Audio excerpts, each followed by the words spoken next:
Big companies that perceive themselves as strong, big, and powerful have been working constantly since their creation under corporate identity in such a way that the people recognize and defend them before any discredit. Big companies and franchises like Coca-Cola, Starbucks, Real Madrid, the big industries, airlines, etc. communicate constantly and without rest through innovative campaigns, services, and new products. They do not skip on advertisement and a specialized work for the constant strengthening of their corporate identity, because they know that from it will depend on the image that generates in the social field. We can affirm that a company is a huge transmitter of information and that is perceived at all times. But not only is the what, but also the how.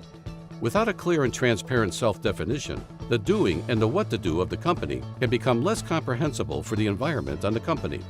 Without this self-definition, it will be really difficult to count with the support of the organization employees and with the confidence of the community, as well as the social forces as a whole. A clear policy of corporate identity should be a fundamental instrument of corporate leading today. Lately, the term has become fashionable. It has been spoken more and more about the corporate image as synonymous with corporate identity.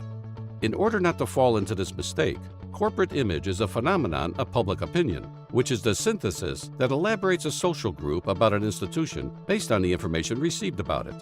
In other words, the image has to do with how the company is perceived from the outside, while, by corporate identity, we understand it as how the company looks and defines itself.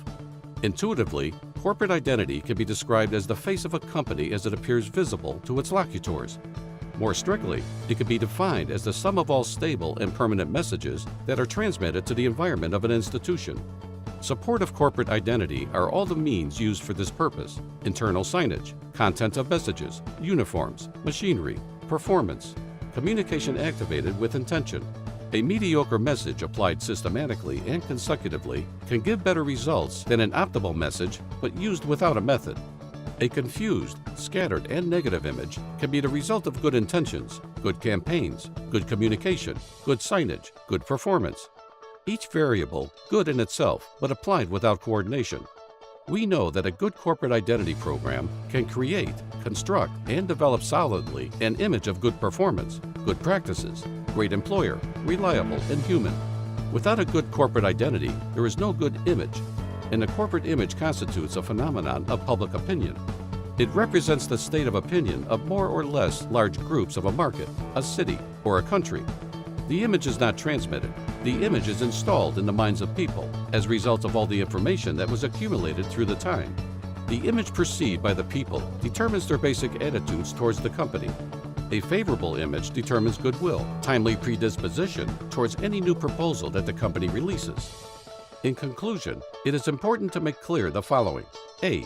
Allocate energy to the formation of a greater awareness of corporate communications. B. In the work groups, it is imperative to market research and marketing. There is a micro-trend, and this is the speed at which the internet and social media alter and accelerate all information that makes it complex to define corporate identity. Connect with a liquid market in constant movement, and also install a solid and well-communicated image.